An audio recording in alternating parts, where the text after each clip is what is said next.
ಸಂತಾನ ಭಾಗ್ಯವನ್ನ ಅನುಗ್ರಹ ಮಾಡ್ತಾಳೆ ಅಮ್ಮನವರು. ನೀವೇನ್ ಅನ್ಕೊಂಡ್ರೆ ಅದು ತುಂಬಾ ಚೆನ್ನಾಗಾಗುತ್ತೆ.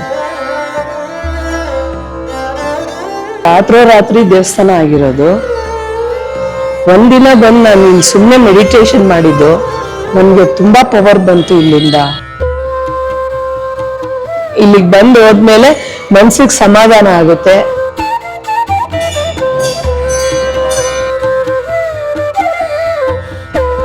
ನೇಪಾಳದಲ್ಲಿ ಸಿಕ್ಕಿದ ಗಂಡಿಕೆ ನದಿಯಲ್ಲಿ ಸಿಕ್ಕಿದ ಶಿವಲಿಂಗ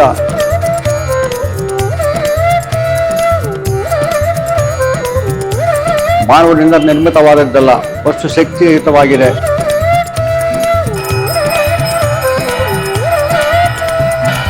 ಅಮ್ಮನವರು ಬಹಳ ಪವಿತ್ರವಾದಿದು. ಏನೋ ಒಂಥರ ರೋಮಾಂಚನ ಆಗುತ್ತೆ.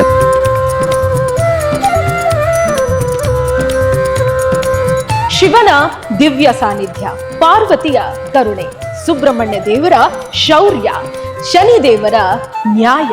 ವಕ್ರತುಂಡ ಮಹಾಕಾಯ ಸೂರ್ಯಕೋಟಿ ಸಮಪ್ರಭಾ ನಿರ್ವಿಘ್ನಂ ಕುರು ಮೇ ದೇವ ಸರ್ವಕಾರ್ಯೇಷು ಸರ್ವದಾ. ನಿಮ್ಮ ಜೀವನದಲ್ಲಿ ಏನ್ ಕೆಲಸ ಮಾಡಿದ್ರೂ ನೆಮ್ಮದಿನೇ ಇಲ್ಲಪ್ಪ ಅನ್ನೋ ಹಾಗಾಗಿದ್ಯಾ? ದಾಂಪತ್ಯ ಜೀವನದಲ್ಲಿ ಭಿನ್ನಾಭಿಪ್ರಾಯ ಇದೆನಾ? ಒಂದಾದ್ರ ಮೇಲ್ ಒಂದ್ರಂತೆ ಬರುವಂತಹ ಕಷ್ಟಗಳಿಗೆ ನಿವಾರಣೆ ಬೇಕಾ? ಬರುವಂತಹ ವಿಪರೀತ ಕಷ್ಟಗಳಿಗೆ ಪರಿಹಾರ ಬೇಕಾ?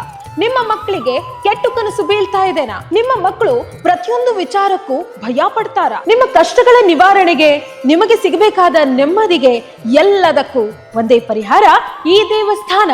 ಮನಸ್ಸಿನ ನೆಮ್ಮದಿಗೋಸ್ಕರ ಬನ್ನಿ ಈ ದೇವಸ್ಥಾನಕ್ಕೆ.